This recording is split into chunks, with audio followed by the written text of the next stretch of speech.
Hello students, आज हम आपके लिए लेकर आए हैं एनसीईआरटी साइंस 9th क्लास के लिए। चैप्टर 2 हम कर रहे थे।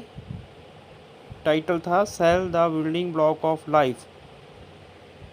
अभी तक हमने जो इसमें स्टडी किया है पिछली वीडियोज़ में, तो हमने जाना था कि कैसे सेल से वो लाइफ शुरू हुई थी, उसका स्ट्रक्चर कैसा था सेल का, उसके अंदर कौन कौन से पार्ट्स पाए जाते हैं। हमने जाना कि उसके अंदर न्यूक्लियस होता है, और उसके बाद हमने उसके मेम्ब्रेन के बारे में स्टडी किया कि उसकी जो सेल मेम्ब्रेन रहती है वो बाई लेयर रहती है, और उसमें लिपिड और प्रोटीन का कॉम्बिनेशन से वो बनती है। वो कैसे बनती है? लिपिड और प्रोटीन के कॉम्बिनेशन से। तो उसके मॉडल को हमने फ्लूइड मैसिक मॉडल बताया था, जो पहली बार में एक्सप्लेन किया गया था, पहले साइंटिस्ट ने उसको जब मॉडल को तैयार किया था। उसके बाद हमने जाना था कि जो सेल के इंटीरियर में कौन कौन सी चीज़ें अलग अलग अपना अपना काम करती रहती हैं, वो कोऑर्डिनेशन से वर्क करती हैं। तो हमने इसके लिए बैक्टीरियल सेल, प्लांट सेल और एनिमल सेल को जाना था। तो हमने ये भी देखा था कि उनमें डिफरेंसेस क्या क्या हैं, उसमें कौन कौन से पार्ट्स अलग अलग तरह से काम कर रहे हैं, और कौन से पार्ट एक सेल में तो होते हैं बट दूसरे वाले में नहीं रहते। तो हमने जाना था कि जैसे वैक्यूल्स होती हैं वो प्लांट सेल में थोड़े बड़े होते हैं, लार्जर इन साइज होते हैं देन एनिमल सेल। तो हमने ये भी जाना था कि क्लोरोप्लास्ट रहते हैं प्लांट सेल में, जो अब खुद का भोजन खुद तैयार कर लेते हैं। इसी वजह से प्लांट्स को ऑटोट्रोफ्स भी बोला जाता है। तो हमने अलग अलग ये पार्ट्स के बारे में जाना था फिगर के थ्रू। तो मेरा सजेशन यही है बच्चों कि आप जितनी भी यहाँ पे पिक्चर दे रखी हैं, या आप नेट की मदद से या अपने टीचर्स की बुक से कहीं से भी आप देख लो, उसकी लेवल्ड डायग्राम जरूर बनाओ।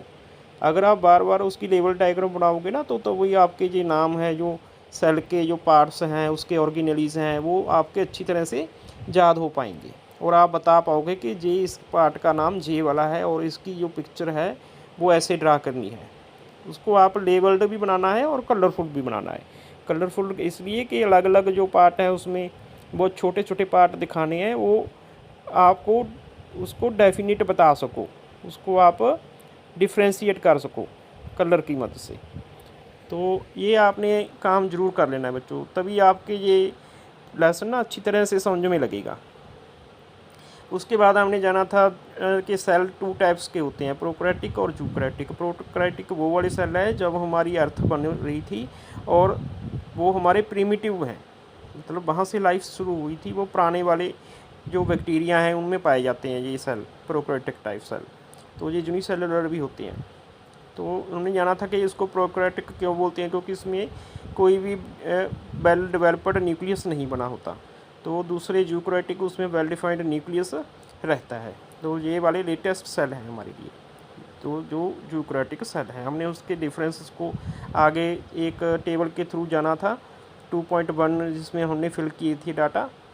तो हमने कंपैरिजन भी किया था कि इसका जो साइज रहता है प्रोकैरियोटिक सेल का वो छोटा होता है, और यूकैरियोटिक सेल का बड़ा रहता है। इसमें कौन कौन सी चीज़ें एब्सेंट है और कौन सी प्रेजेंट है, वो हमने सारी टेबल 2.2 में लर्न की थी। फिर हमने जाना था कि न्यूक्लियस देखो सारे सेल्स में होता है, बट एक्सेप्शनल केस भी जाना था कि आरबीसी में कोई न्यूक्लियस नहीं होता। उसकी वजह भी जानी थी कि उसमें होमोग्लोबिन को बड़ा होता है। ग्लोबिन के लिए स्पेस छोड़ने के लिए ही ये नेचर ने हमारे अंदर एक मतलब एक्सेप्शन केस बनाया है कि हम उसको अच्छी तरह से ऑक्सीजन को कैरी करके ले आ सकें, ऑक्सीजन को भर के ले आ सकें। हमें डिमांड है ऑक्सीजन की बहुत ज़्यादा, ठीक है। तो आरबीसी और जिसको हम रेड ब्लड सेल बोलते हैं, वो एक्सेप्शनल केस है कि वहाँ पे कोई भी न्यूक्लियस नहीं रहता। आगे हमने जाना था कि न्यूक्लियस के अंदर में कौन कौन सी चीज़ें होती हैं। तो हमने देखा कि उसमें एक छोटा न्यूक्लियस रहता है जिसको न्यूक्लियोलस बोलते हैं। उसके अंदर क्या रहता है? क्रोमाटिन्स। क्रोमाटिन्स क्या हैं? जब ये एक बंडल जैसे होते हैं, तो उसमें कौन कौन सी चीज़ें निकलती हैं आगे? क्रोमोसोम। तो हमने देखा था कि जब सेल को डिवीज़न करना होता है, सेल को डिवाइड करना होता है, एक सेल के 2 सेल बनने होते हैं, तब तो वो कैसा दिखता है? उसमें क्रोमोसोम रॉड शेप्ड, है ना। हमने जाना था कि वो रॉड शेप्ड दिखता है। अदरवाइज जब वो सेल कोई डिवीज़न पे प्रोसेस पे नहीं है, उसका कोई फेज़ नहीं है कि वो डिवीज़न करने जा रहा है, मतलब ऐसे ही है, बैठा है अपना आराम से। तो वो उसमें क्या है, जैसे दागों में उलझने होती हैं, एंटेंगल्ड मास जैसा वो दिखता है, थ्रेड, कोई थ्रेड लाइक स्ट्रक्चर। तो हमने जाना था कि डीएनए उसमें एक मटेरियल है जो प्रोटीन और फैट्स का बना रहता है, स्पेसिफिक प्रोटीन्स होते हैं उसमें डीएनए में। तो वो क्या है, वो जेनेटिक मटेरियल है हमारा, जो हमें हमारी जो इन्फॉर्मेशन है वो नेक्स्ट लेवल पे लेके जा सकता है। उसमें क्या होते हैं, क्रोमोसोम्स होते हैं। तो क्रोमोसोम कहाँ से आते हैं, क्रोमाटिड से। तो ये जानने के बाद हमने राइबोसोम्स के बारे में जानते हैं अभी, है ना। ये हमने यहाँ से अभी पढ़ना शुरू करना है, राइबोसोम।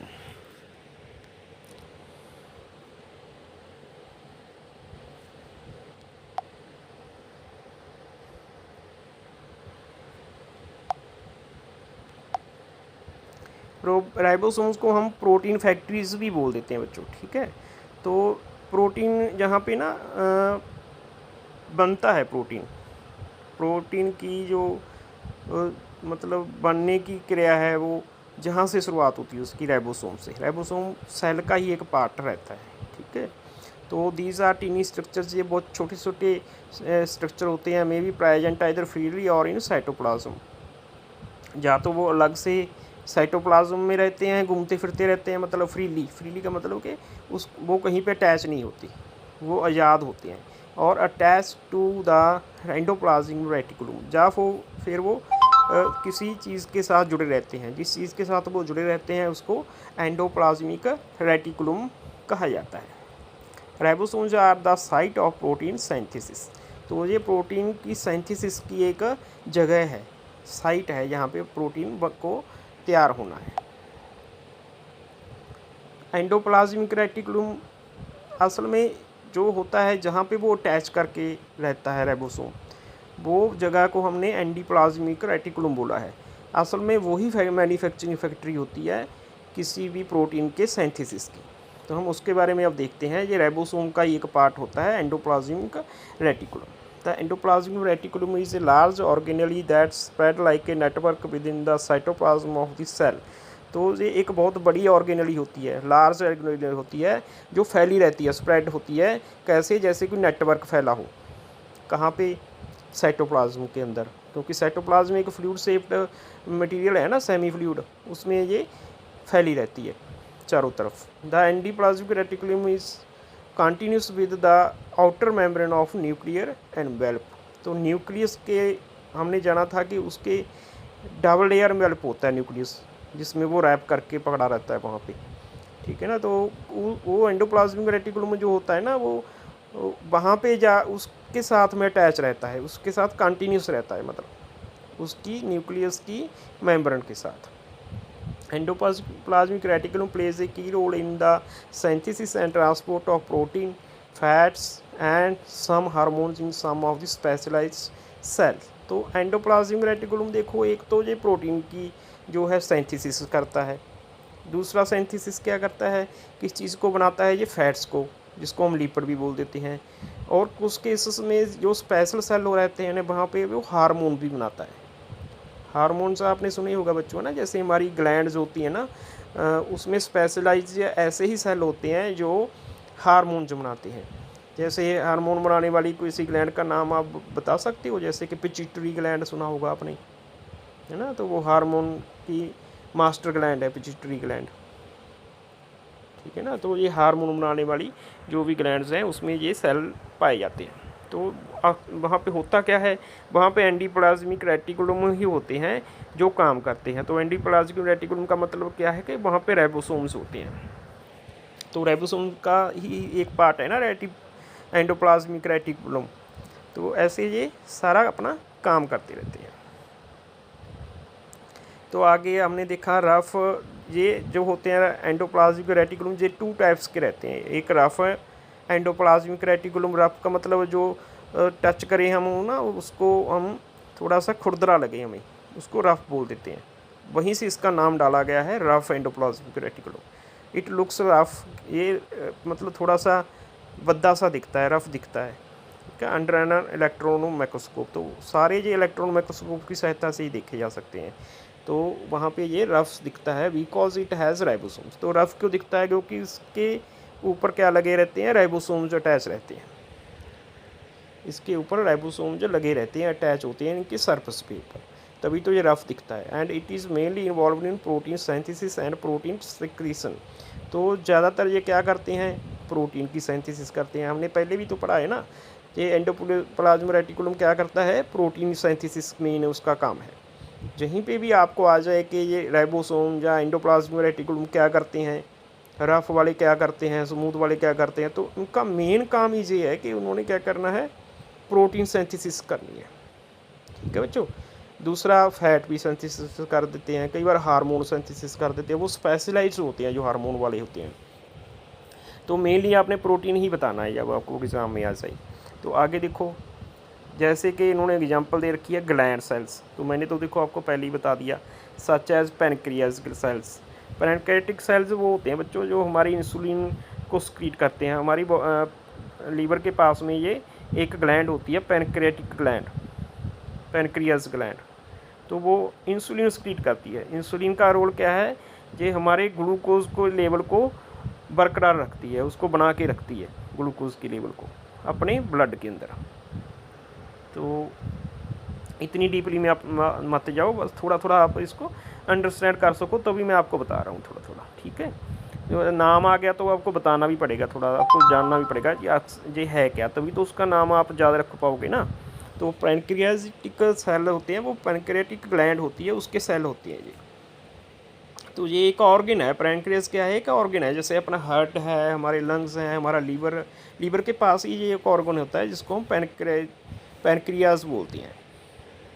तो दूसरे वाला देखते हैं, एंडोप्लाज्मिक रेटिकुलम, जो है स्मूथ वाला endoplasmic. It does not have ribosomes on it is surface. तो ये स्मूथ है, मतलब इसको टच करें या हम इसको देखें तो ये मतलब एक लेयर की तरह दिखता है, इसके ऊपर कुछ नहीं दिखता हमें। तो इसका मतलब क्या है? इसके ऊपर कोई भी राइबोसोम अटैच नहीं है, इसी वजह से इसको स्मूथ बोल देते हैं। And therefore look smooth, it involves in the synthesis and storage of fat and hormones. तो ये भी क्या काम करता है? फैट को सिंथेसिस करता है और स्टोर कर लेता है। इसी तरह हार्मोन्स को भी स्टोर करता है और सिंथेसिस करने के बाद, ठीक है, दोनों चीज़ों को ये इन्वॉल्व रहता है। तो हार्मोन्स भी एक तरह के प्रोटीन ही है, मतलब, ठीक है ना, इसमें ये भी प्रोटीन से ही बने होते हैं हार्मोन्स। तो ज़्यादातर ये तीनों चीज़ें ना जो है, राइबोसोम मेन तो प्रोटीन की फैक्ट्री है, उसके आगे प्रोटीन को बनाता कौन है? Endoplasmic reticulum. एंडोप्लाज्मिक रेटिकुलम के दो टाइप्स हैं, रफ और स्मूथ। तो दोनों अलग अलग तरह के रहते हैं। उसमें जो रफ है उसमें राइबोसोम जो अटैच होते हैं, जो स्मूथ है उसमें नहीं अटैच रहते। बस ये इतनी सी बात है। अब इसकी हम जहाँ पे डायग्राम भी देख लेते हैं। ये देखो, ये आपने दिखाया गया है endoplasmic reticulum and Golgi apparatus. Golgi apparatus के बारे में ना हम आगे पढ़ने जा रहे हैं, ठीक है बच्चे। तो अभी तक आप ये जो राइबोसोम के बारे में पढ़ा है, ये पिक्चर में देखो आपने, ये जो है पूरा ये न्यूक्लियस है जो पर्पल कलर का है, क्योंकि ये न्यूक्लियर की अंदर से ही बन के बाहर आते हैं। हमने पिछले वीडियो में देखा था कि न्यूक्लियस के अंदर इसकी प्रोडक्शन होती है, बट असेंबल ये बाहर होके बनते हैं, होते हैं, ठीक है। वो इसके पार्ट्स हैं ना, वो अलग अलग बाहर आके वो क्या होते हैं, न्यूक्लियस से असेंबल हो जाते हैं, मतलब उसके अलग अलग पार्ट हैं वो अटैच हो जाते हैं एक दूसरे से, ठीक है। तो ये पर्पल कलर वाला तो न्यूक्लियस दिखाया गया है। उसके बाद ये स्मूथ वाले दिखाए गए हैं। स्मूथ वाले को आप थोड़ा जूम करके देखो, इसमें कोई भी देखो डॉट्स वगैरह नहीं लगे हुए, जैसे दूसरे वाले में लगे हैं डॉट्स ब्राउन कलर के। तो ये स्मूथ है, मतलब इस पर कोई भी डॉट क्या है, इस पर जहाँ पे ये डॉट्स ये हैं, ये लगे हुए हैं, इस पर ये राइबोसोम्स हैं। तो जहाँ पे कोई राइबोसोम नहीं अटैच इस पर, तो इसलिए इसको स्मूथ एंडोप्लाज्मिक राइबोसोम रेटिकुलम बोल दिया। तो यहाँ पे रफ बोल दिया क्योंकि इस पे ये पर्पल कलर के या ब्लू कलर के बोल सकते हो आप, छोटे छोटे डॉट्स हैं, ये राइबोसोम हैं असल में, ठीक है। तो इसकी पिक्चर में भी दिखाया गया ये राइबोसोम है। तो ये राइबोसोम का ही एक पार्ट भी है, और राइबोसोम इस पे अटैच या नॉन अटैच भी हो सकते हैं, रफ और स्मूथ एंडोप्लाज्मिक रेटिकुलम, जिनको हमने नाम दे दिया। बाद में क्या होता है, ये देखो ये जो मतलब छोटे छोटे ना गोले से बन के आ रहे हैं, तो ये बब्बल शेप्ड कुछ बन रहा है, ये बाहर की तरफ मतलब स्प्रिंकल होके आ रहा है, ऐसे लग रहा है जैसे इसके कोई पानी की बूंदें मतलब डाल रहा हो बारिश की तरह, है ना। तो ये इसके अलग होके ये यहाँ से अलग हो के आ रहे हैं यहाँ से आगे। तो आगे हम गोल्जी प्रिट्स के बारे में देख लेते हैं ना बच्चों। गोल्जी प्रिट्स क्या है, ये पैकेजिंग एंड शिपिंग सेंटर है। देखो ऊपर हमने राइबोसोम्स के बारे में पढ़ा है, तो ये राइबोसोम्स से अगला स्टेप है। मतलब पहले राइबोसोम्स होते हैं जो प्रोटीन, फैट और हार्मोन्स की प्रोडक्शन कर देते हैं। उसके बाद गोल्जी प्रिट्स ये उसका नेक्स्ट स्टेप है, मतलब आगे का उसका पार्ट है, या इसको ये भी बोल सकते हो ये और एक सेल का ऑर्गेनली है। ठीक है बच्चों, दोनों चीज़ें सही हैं। तो ये क्या करता है, जो यहाँ पे प्रोटीन बनी, फैट बनी और हार्मोन्स बन के आ गए, सिंथेसिस हो के आ गए, है ना, एंडोप्लाज्मिक रेटिकुलम से, लाइसोसोम से, तो वो इसको आगे शिप कर देता है, पैकेज कर देता है। ठीक है बच्चे, तो मैं इसको ना थोड़ा यहाँ पे कम बताया गया है आपके यहाँ, पहले हम जे वाला पढ़ लेते हैं। If you carefully look at the diagram of a cell figure 10 2.10 B and C, अगर आप ध्यान से देखोगे 2.10 और 2.10 का बी और C, you will notice stacks of flatten sac like structures. तो हमें दोबारा वहीं पे जाना पड़ेगा, पिछली वाले पेज पे 2.10 कहाँ है भाई, 2.10 ये रहा, ये देखो ये एनिमल में देखते हैं, ये है हमारा एंडोप्लाज्मिक रेटिकुलम, ये लिखा हुआ है, ये देखो। ठीक है, ये एंडोप्लाज्मिक रेटिकुलम है और ये गोल्जी बॉडी है। ये पार्ट हमने अभी स्टडी करना है। ये जहाँ से न्यूक्लियस से होके बाहर आ रहे हैं सारे एंडोप्लाज्मिक रेटिकुलम वाले, जिसको हम राइबोसोम्स भी बोल सकते हैं। ठीक है, और ये देखो ये राइबोसोम्स पड़े हुए हैं यहाँ पे, तो ये आगे एक स्टेप आगे निकल के ये गोल्जी प्रिट्स में कन्वर्ट हो रहे हैं सारे, ये देखो यहाँ पे। तो ये सारा जो है ना, ये साइटोप्लाज्म में हो रहा है सारी ये प्रोसेस। जब ये न्यूक्लियस से बाहर आ गई एक बार, तो उसमें साइटोप्लाज्म में आ गई है, सेल के बाहर, मतलब अंदर ही है सेल के, बट न्यूक्लियस के बाहर है। तो यहाँ पे ये जो है अपना साइटोप्लाज्म है, उसमें ये सारे प्रोसेस आगे करता रहता है। गोल्जी बॉडी भी बोल देते हैं इसको, गोल्जी अपरेटस भी बोल देते हैं, दोनों ही नाम सही है यहाँ पे। चलो बच्चे वहीं पर चलते हैं।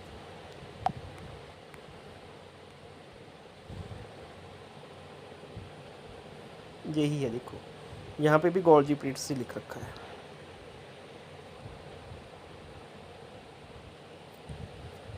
इसको गोल्जी बॉडी भी बोल सकते हैं। ठीक है बच्चे, दोनों नाम सही है, कंफ्यूज नहीं होना आपने, नाम अलग अलग हो सकते हैं, थोड़ा बहुत इसमें होता है फ़र्क, क्योंकि जो नाम है ना वो मॉडिफाई होते रहते हैं इनके कभी कभी, है ना।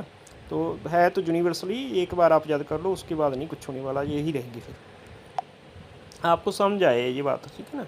If you carefully look at the diagram of a cell figure 2.10 B and C, you will notice stacks of flattened sac like structures. तो हमने देख लिया बच्चे, ये फ्लैटेंड भी हैं, चपटे से हैं। स्टैक लाइक का मतलब जैसे एक के ऊपर एक कोई चीज़ रखी हो, स्टैक्स बना के रखी हो, है ना, उसको बोलते हैं।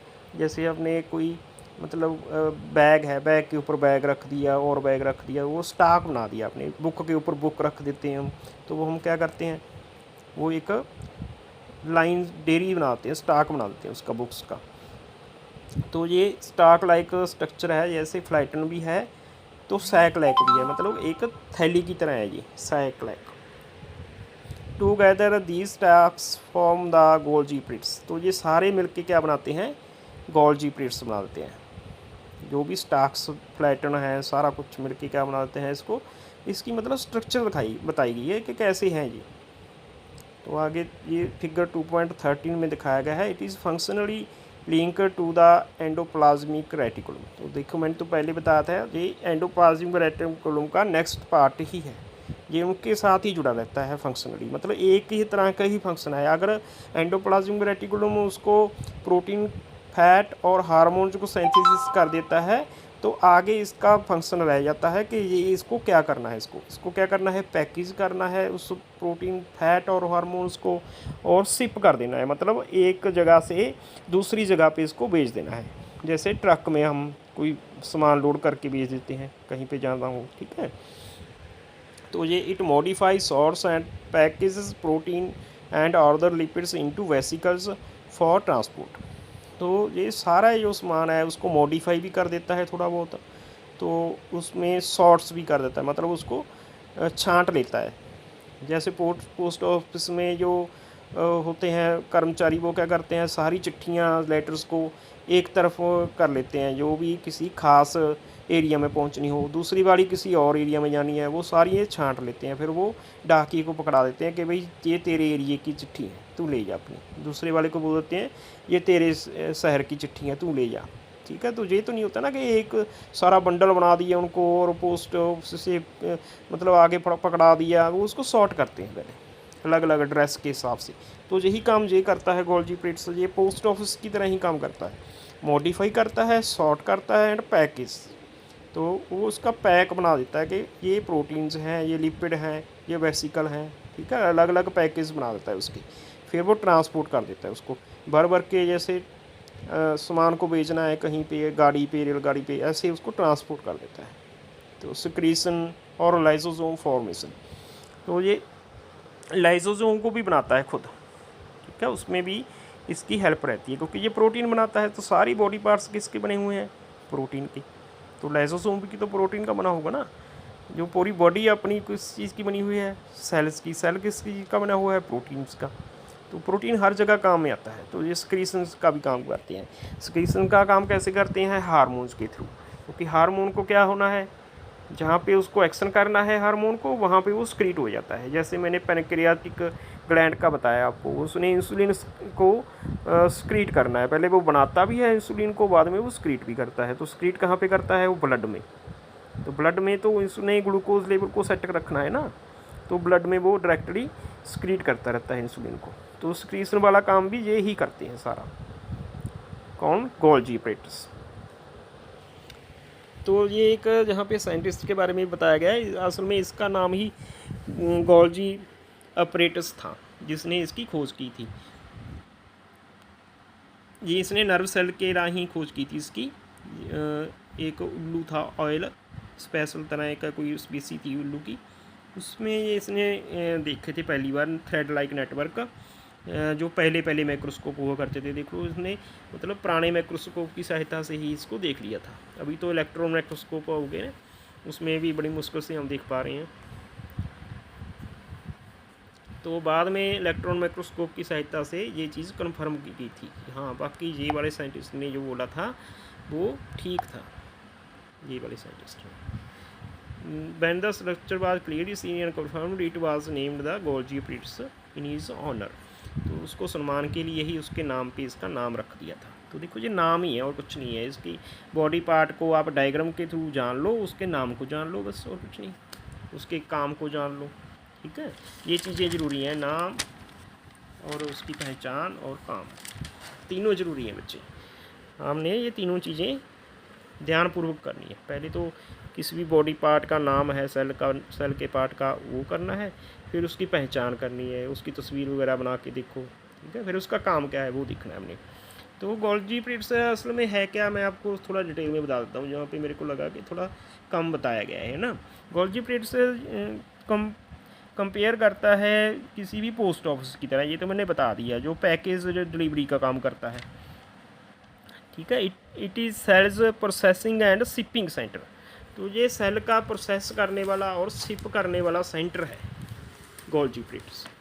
तो वो ऑर्गेनली है जहाँ पे ये दोनों काम हो रहे हैं। तो it receives newly made materials. तो नए जो मटेरियल बन के आ रहे हैं, बन के क्या आ रहा है, हमने बोल दिया ना 1-2-3 बार आपको, आप इसको याद रखो कि ये क्या बन के आ रहा है, प्रोटीन, लिपिड, जिसको फैट भी बोल देते हैं, वो हार्मोन्स। उसको जो नया बन के आता है उसको ये रिसीव कर लेता है, प्राप्त कर लेता है। बाद में क्या करता है, रैप देम अप, मतलब उसको पैक कर देता है वो सारे सामान को अलग अलग, प्रोटीन को अलग पैक कर दिया और लिपिड को अलग कर दिया ऐसे ही। फिर उनको लेबल कर देता है कि ये वाला प्रोटीन कौन सा है, ये वाला हार्मोन कौन सा है, ऐसे उसको लेबल कर देता है। फिर उसको भेज देता है, सेंड कर देता है कहाँ पे, एग्जैक्ट डेस्टिनेशन पे, जहाँ पे उसकी ज़रूरत है वहीं उसको भेज देता है। अगर सेल के अंदर उसको ज़रूरत है तो सेल के अंदर ही भेज देता है उसको, ठीक है। तो बेचता कैसे है वो, जैसे रेलगाड़ी से सामान आता है ऐसे ही ये इसके बब्बल जैसे एक स्ट्रक्चर होती है जिसको सैक बोलते हैं। वो सैक भर भर के उसको ट्रांसपोर्ट के राही बेचता रहता है, ठीक है ना। तो जहाँ पे इसकी ज़रूरत है सामान की वहीं बेच देता है। अगर सेल के बाहर ज़रूरत है उसकी तो सेल के बाहर बेच देता है, ठीक है ना। तो जहाँ भी उसकी एग्जैक्ट डेस्टिनेशन है, जहाँ भी भेजना है सामान को, वहाँ उस मटेरियल को जो भी बना है प्रोटीन वगैरह उसको ये गोल्जी ऑपरेटर्स सेंड करता रहता है, ठीक है। तो सिंपल में ये क्या है, गोल्जी ऑपरेटर्स ये एक फैक्ट्री है। फैक्ट्री का नाम क्या है इसका, जो फैक्ट्री है इसकी गोल्जी ऑपरेटर्स की, उसका नाम क्या है बच्चों, हमने किया ना अभी, उसका नाम एंडोप्लाज्मिक रेटिकुलम है। एंडोप्लाज्मिक रेटिकुलम किसका पार्ट है, लाइसोसोम का। तो ये क्या बनाता है, प्रोटीन बनाता है, फैट बनाता है और हार्मोन्स बनाता है। तो दूसरा इसका क्या है, जो अगर हम सिंपल वे बोलें, एक तो फैक्ट्री हो गया, ये फैक्ट्री की तरह काम करता है। दूसरा ये मेल ट्रक की और डिलीवरी बॉय की तरह काम करता है। डिलीवरी बॉय होते हैं ना, सामान लेके आते हैं, तो ये कैसे काम करता है, वेसिकल्स के थ्रू। जो मैंने बताया ना आपको, साइकिल लाइक स्ट्रक्चर जो होती हैं उसको हम वेसिकल्स भी बोल देते हैं। इसके स्पेलिंग आप लिख सकते हो, V for van, ESICLES, vesicles. तो इसके थ्रू ये सारा ट्रांसपोर्ट का काम करता है। तो ये स्मॉल बबल लाइक स्ट्रक्चर होती हैं जो नए मटेरियल जो बन के आ रहा है फैक्ट्री से, उसको कहाँ पे भेजता है, गोल्जी के पास भेज देता है, ठीक है बच्चे। अब गोल्जी आगे पोस्ट ऑफिस की तरह काम करता है, गोल्जी ऑपरेटर्स जो है। तो ये क्या करता है, सॉर्टिंग करता है, पैकेजिंग करता है और लेबल कर देता है, और उसको फिर बबल्स में भर भर के, कौन सी बबल, वेसिकल्स, उसमें भर भर के ये शिपिंग कर देता है, ठीक है बच्चे। तो फिर आगे इसका जो है वो मेल कैरियर का काम भी है।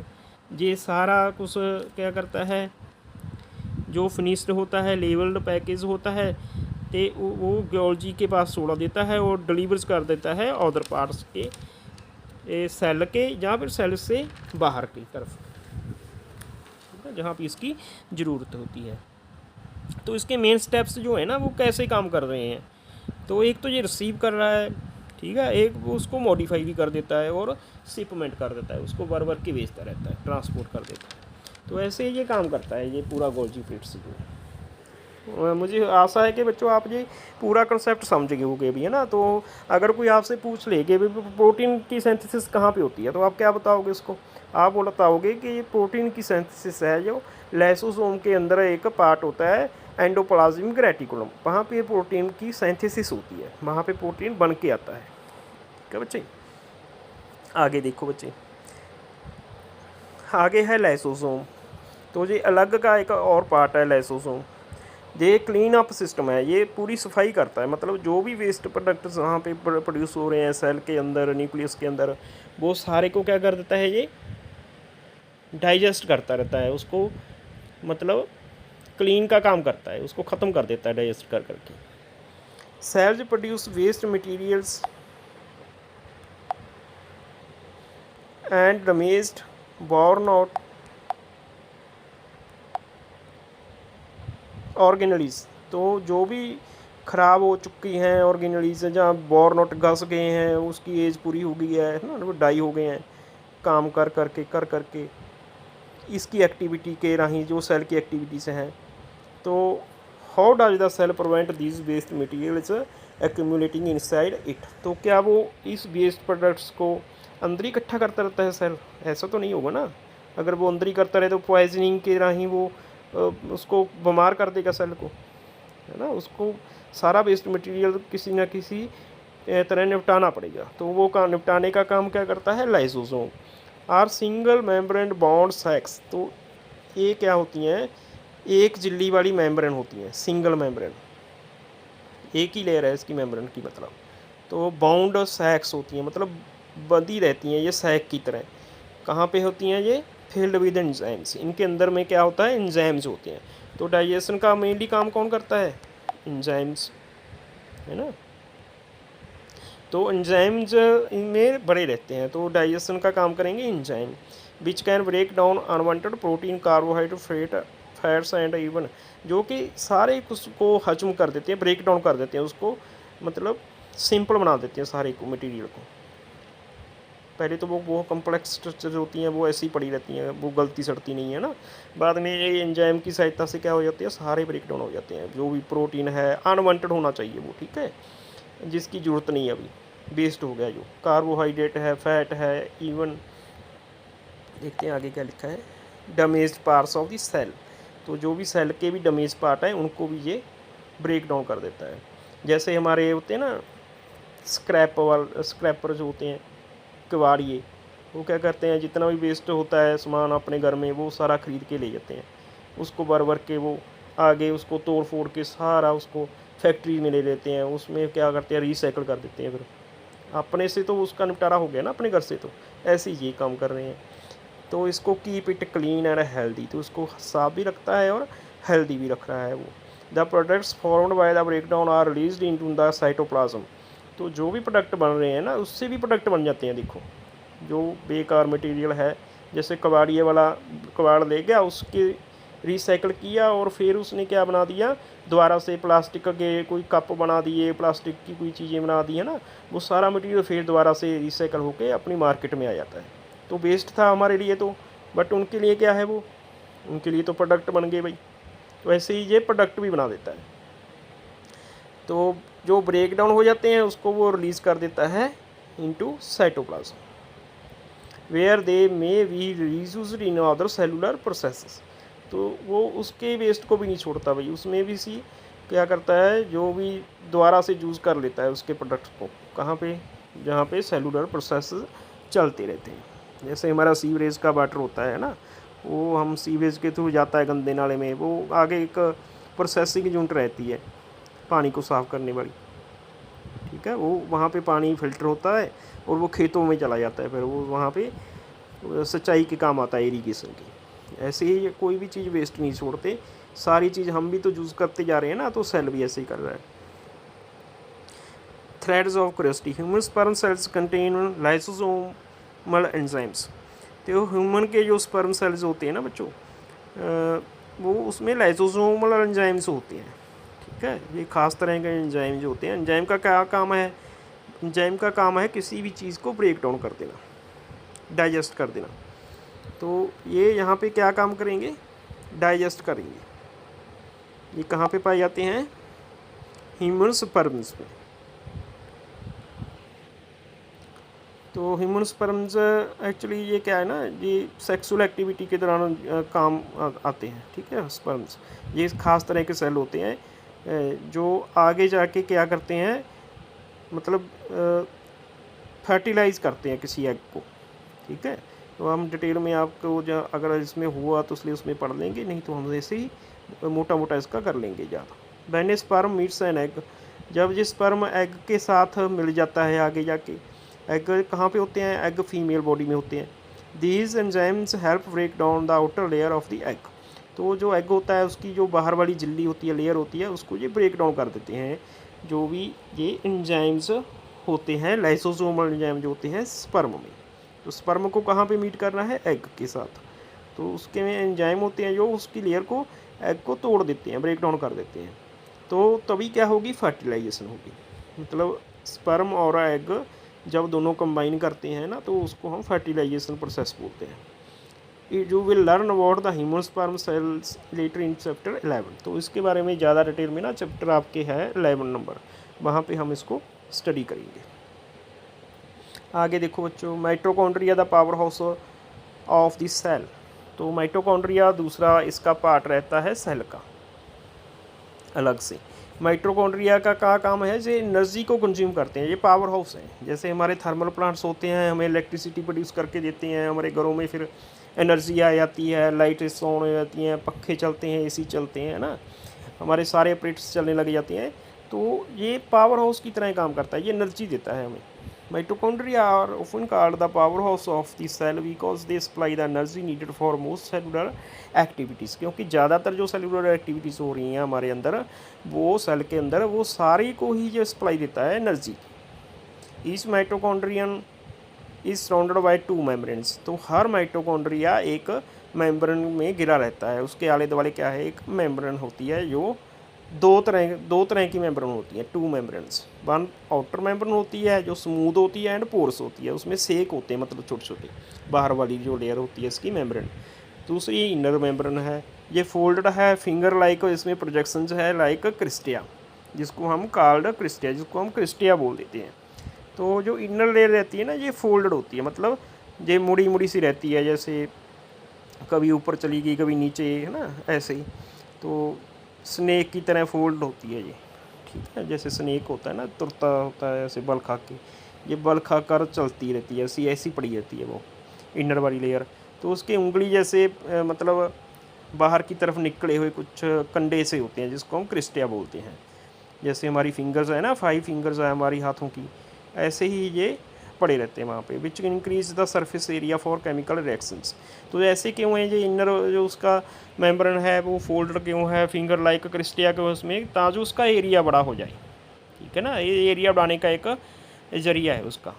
एरिया क्यों बढ़ाना है, क्यों इंक्रीज़ करना है, क्योंकि केमिकल रिएक्शन ज़्यादा हो सके एंड फैसिलिटेट एनर्जी प्रोडक्शन, और इसके साथ क्या होगा, एनर्जी भी ज़्यादा पैदा होगी। In mitochondria the glucose and the other molecules are broken down to read energy. तो जो ग्लूकोज रहता है एंड प्रोडक्ट होता है ना हमारा कार्बोहाइड्रेट का, सबसे सिंपल फॉर्म अगर कार्बोहाइड्रेट की है वो ग्लूकोज है।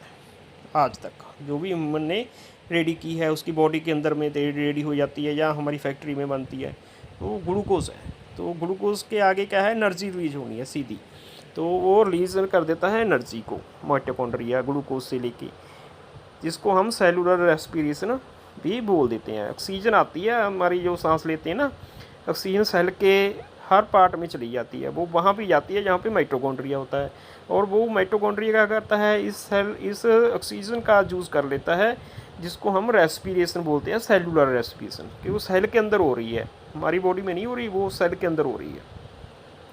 मतलब हमारी बॉडी में अलग हो रही है, सेल के अंदर अलग हो रही है।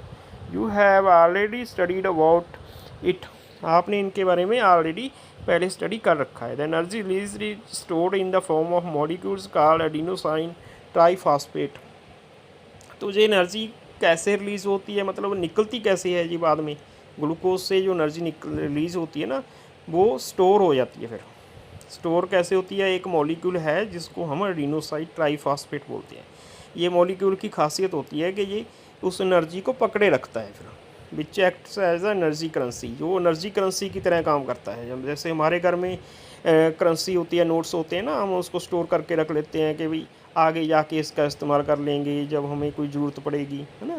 तो ऐसे ही ये क्या करते हैं, एडिनोसाइन ट्राइफॉस्फेट, ये उसको पकड़ के रख लेते हैं, मतलब उसको स्टोर कर लेते हैं। तो जब ज़रूरत होती है तब ये रिलीज़ कर देते हैं फिर उसको, एनर्जी को, and use for the most of cellular activities. तो इनको ज़्यादातर सेलुलर एक्टिविटीज़ में यूज़ इस्तेमाल किया जाता है। ये जहाँ पे इसकी माइटोकॉन्ड्रिया की पिक्चर दिखाई गई है बच्चों, हम थोड़ा जूम करके देख लेते हैं। वैसे तो हमने सारा इसका देख ही लिया। ये आउटर मेम्ब्रेन है, बाहर वाली झिल्ली है इसकी, उसके आगे इनर मेम्ब्रेन है। ये इनर मेम्ब्रेन जो है ना, इसी में क्रिस्टिया नाम जैसे होते हैं कुछ, जो अंदर फिंगर लाइक होते हैं। ये देखो, ये फिंगर लाइक दिखाए गए सारे, ये देखो ऐसे ऐसे निकल रहे हैं बाहर अंदर, है ना। तो ये मतलब फोल्ड भी हैं, ऐसे ऐसे करके ये फोल्ड है सारे। क्यों है, क्योंकि इसका सरफेस एरिया बढ़ जाए। सरफेस एरिया बढ़ने से क्या होगा, इसकी जो केमिकल रिएक्शन है वो ज़्यादा होगी, फिर थोड़े एरिया में मैक्सिमम केमिकल रिएक्शंस होने लगेंगी, ठीक है ना। अगर हम किसी चीज़ को बहुत दूर तक फैला दें तो उसकी रिएक्शन तो नहीं होगी, वो एक दूसरे के कांटेक्ट में नहीं आएंगे केमिकल। अगर उनको नज़दीक लेके आएंगे तभी तो केमिकल रिएक्शन होगी ना। ये एरिया बढ़ाने का काम क्या है कि इसको इंटरेक्शन करना है सारे किस मटेरियल को, वो साथ साथ में रहे, ठीक है ना। तो इसमें क्या है, फिर एनर्जी स्टोर होती है। इसमें भी राइबोसोम्स पाए जाते हैं, ये देखो माइटोकॉन्ड्रिया के अंदर भी राइबोसोम्स रहते हैं। ये इसके बारे में हम पीछे कर रहे हैं सारा।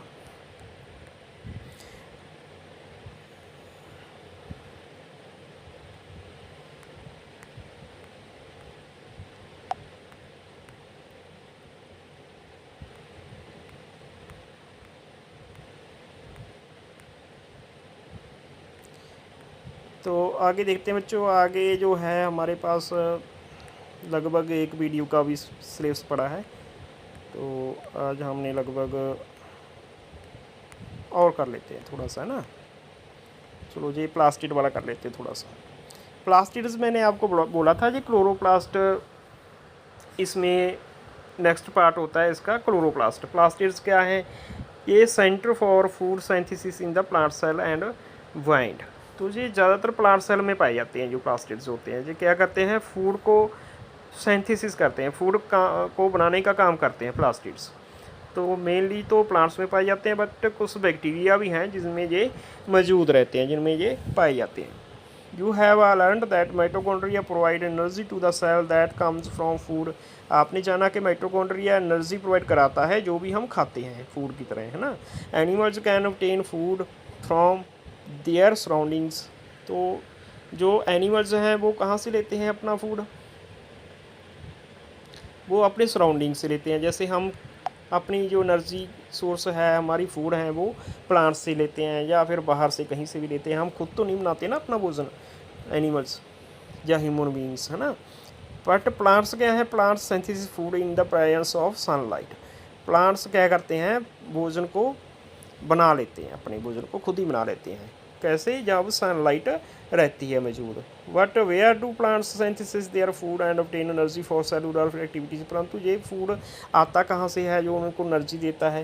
Plants use specialised organelles called plastids for food synthesis and storage. तो प्लांट्स क्या यूज़ करते हैं, खास तरह के ऑर्गेनेली होती हैं उनमें जो प्लास्टिड उनका नाम है, ठीक है। वो सिंथेसिस भी करते हैं, फूड का बनाते भी हैं और स्टोर भी का काम कर लेते हैं। You have learned plants prepare their food by the process of photosynthesis in the presence of sunlight. आपने देखा जाना है कि प्लांट्स जो हैं अपना भोजन स्वयं तैयार कर लेते हैं फोटोसिंथेसिस प्रोसेस के रही। इस चीज़ को हम क्या कहते हैं, इस क्रिया को फोटोसिंथेसिस। तो प्रेजेंस ऑफ सनलाइट मस्ट है इसके लिए। Green pigment card chlorophyll. तो एक इनमें ग्रीन कलर का पिगमेंट होता है जिसको हम क्लोरोफिल कहते हैं, which is present in the chloroplast. तो जो क्लोरोप्लास्ट के अंदर होता है, मैंने पहले ही वीडियो में बताया था कि क्लोरोप्लास्ट एक प्लास्टिड की ही टाइप है बच्चों। तो जो यहाँ पे ब्रैकेट पे भी लिख रखा है, ए टाइप ऑफ प्लास्टिड, ठीक है। तो क्लोरोप्लास्टिड कई टाइप के हो सकते हैं, मतलब यहाँ पे क्लोरोप्लास्ट की बात कर रहे हैं उनमें से। ऑब्जर्व सनलाइट, तो ये सनलाइट को ऑब्जर्व कर लेता है। Chloroplast are double membrane bound organelles. तो ये दोहरी मेम्ब्रेन होती है, डबल मेम्ब्रेन होती है जो ऑर्गेनेल्स होती हैं इनकी, उनके द्वारा। कौन से ऑर्गेनेली, क्लोरोप्लास्ट। लाइक माइटोकॉन्ड्रिया, जैसे कि माइटोकॉन्ड्रिया के बारे में हमने पढ़ा है। तो माइटोकॉन्ड्रिया की भी तो डबल मेम्ब्रेन होती है ना। इनसाइड द क्लोरोप्लास्ट, इनके अंदर क्या होता है, there is a semi fluid substance called the stroma. इनके अंदर एक सेमी फ्लूइड जैसा, जेली जैसा कोई सब्सटेंस है जिसको हम स्ट्रोमा बोलते हैं। Within the stroma are disc shaped membrane. इनके अंदर डिस्क शेप्ड मेम्ब्रेन रहती हैं स्ट्रोमा के अंदर। Structure called the that contain chlorophyll. तो उन स्ट्रक्चर जो डिस्क शेप होती है ना, उनके अंदर क्लोरोफिल रहता है, ठीक है बच्चों। ये पिक्चर में देखते हैं हम, ये डिस्क लाइक स्ट्रक्चर दिखाई गई हैं। ये देखो, जूम करके देखते हैं हम थोड़ा सा। ये सारी जो ग्रीन ग्रीन सी हैं, ये स्ट्रोमा है, ये डिस्क की शेप में है। जैसे होते हैं ना डिस्क, हमारी सीडी डिस्क होती है ना, ऐसे जैसे मतलब कॉइन को ऊपर ऊपर करके रखा हो ना, ऐसे दिख रहा है। ये डिस्क शेप बोल रहा है इसको। ये इसकी आउटर लेयर है, ये इनर लेयर बता रखी है, थोड़ा डार्क करके जो बताई गई है वो आउटर लेयर है, दूसरी वाली लाइट कलर की इनर लेयर है। ये डीएनए है इसकी भी, है ना। और ये राइबोसोम जो इसमें भी है, ठीक है। तो मेन तो उसमें प्लास्टिड्स हैं, ठीक है, क्लोरोप्लास्ट। और ये स्ट्रोमा है, स्ट्रोमा के अंदर में क्या है, क्लोरोफिल। तो यहाँ पे लिखा हुआ है स्ट्रोमा के अंदर chlorophyll. Light energy is observed. तो लाइट एनर्जी को ये सोख लेते हैं, ऑब्जर्व कर लेते हैं, अपने अंदर समा लेते हैं। By them during photosynthesis. तो उनके द्वारा ये लाइट एनर्जी को सोखित कर लिया जाता है, ऑब्जर्व कर लिया जाता है जब फोटोसिंथेसिस होने वाली होती है। This sugar synthesis in this process are stored in stroma. तो जो शुगर यहाँ पे बन जाती है, मतलब सेलुलोज हो, ग्लूकोज हो, कुछ भी शुगर है ना, वो इसके स्ट्रोमा में स्टोर हो जाती है आगे जाके। स्ट्रोमा वही है यहाँ पे क्लोरोफिल मौजूद रहता है। तो ये कैसे स्टोर हो जाती है सारी शुगर्स? स्टार्च ग्रैन्यूल की शेप में, जैसे शुगर भी है उसमें और स्टार्च के छोटे छोटे ग्रैन्यूल्स, मतलब क्या होते हैं, गोल गोल से छोटे छोटे से जो मतलब दाने से हों, उसको हम ग्रैन्यूल्स बोल देते हैं। उसको हम क्या बोलते हैं? ग्रैन्यूल्स।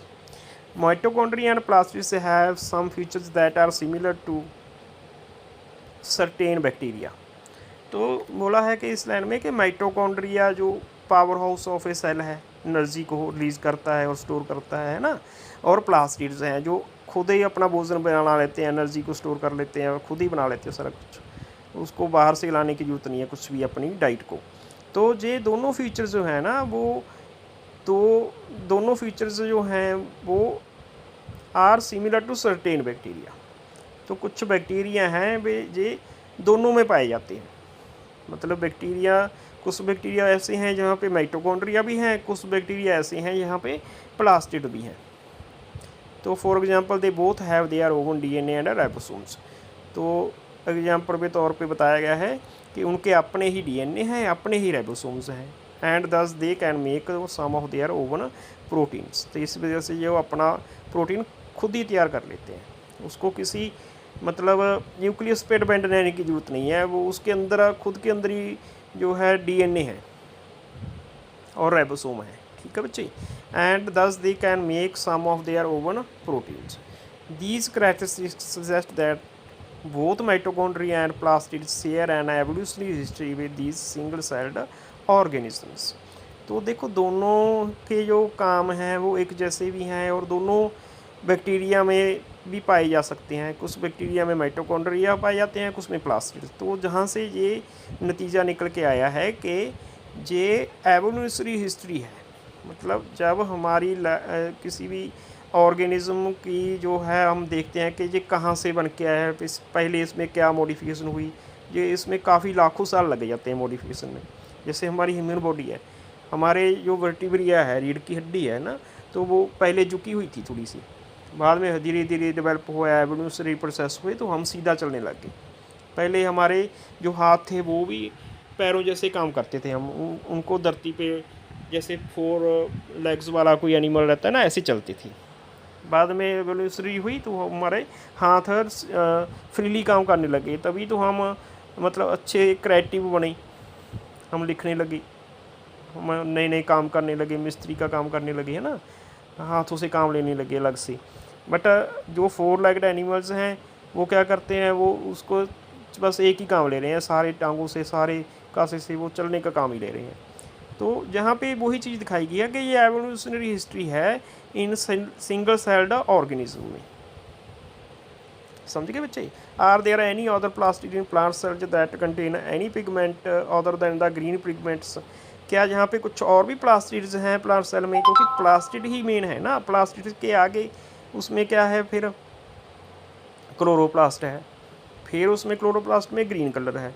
बट प्लास्टिड एक टाइप है, बट उसमें आगे प्लास्टिड्स के आगे क्या है, क्लोरोप्लास्ट, उसकी एक टाइप है।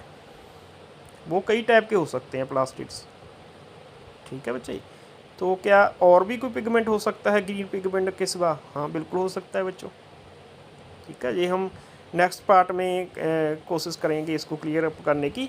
आज के लिए इतना ही बच्चों। तो मैंने पहले ही बताया था आपको, ये सजेशन है मेरा कि आप जितनी भी हो सके ना लेबल्ड और कलर्ड फुल डायग्राम, अच्छी डायग्राम वाली डायग्राम आपने रेडी करके रखनी है, ठीक है। वो आपने बना के देखनी है जितना भी आपको टाइम लगे। लेबल भी करना है, उसके पार्ट्स को लिखना है आपने जो भी डायग्राम बनाओ। जैसे माइटोकॉन्ड्रिया बना लिया आपने, राइबोसोम, एंडोप्लाज्मिक रेटिकुलम, और सेल पूरा बना लिया है ना, प्लांट सेल अलग से बनाना है, एनिमल सेल, तभी आपके ये नाम, उसके फंक्शन और उसकी पहचान याद में रहेगी, ठीक है जी। मैं बार बार आपको बोल रहा हूँ। और आज के लिए जो है आप कमेंट बॉक्स में ना एक क्वेश्चन भी छोड़ के जा रहा हूँ, आप उसका जवाब देना कमेंट बॉक्स में, ठीक है। मैं वेट करूँगा आपके आंसर की। तो पहले वाले तो हमने देखा कि सेल के टाइप कौन से होते हैं ना। अब आपने ये बताना है कि भाई सेल के जो टाइप हैं, eukaryotic, and prokaryotic cell type, 2 type है ना, तो उनमें आपने एक एक डिफरेंस बताना है मेरे को कमेंट बॉक्स में, ठीक है। या तो आप ये बता दो कि मतलब यूकैरियोट में कौन सी चीज़ प्रेजेंट है और प्रोकैरियोट में कौन सी नहीं है, ऐसे करके बता दो, ठीक है। और एक एक ही बताना है आपने, तो ठीक है बच्चों, थैंक्स।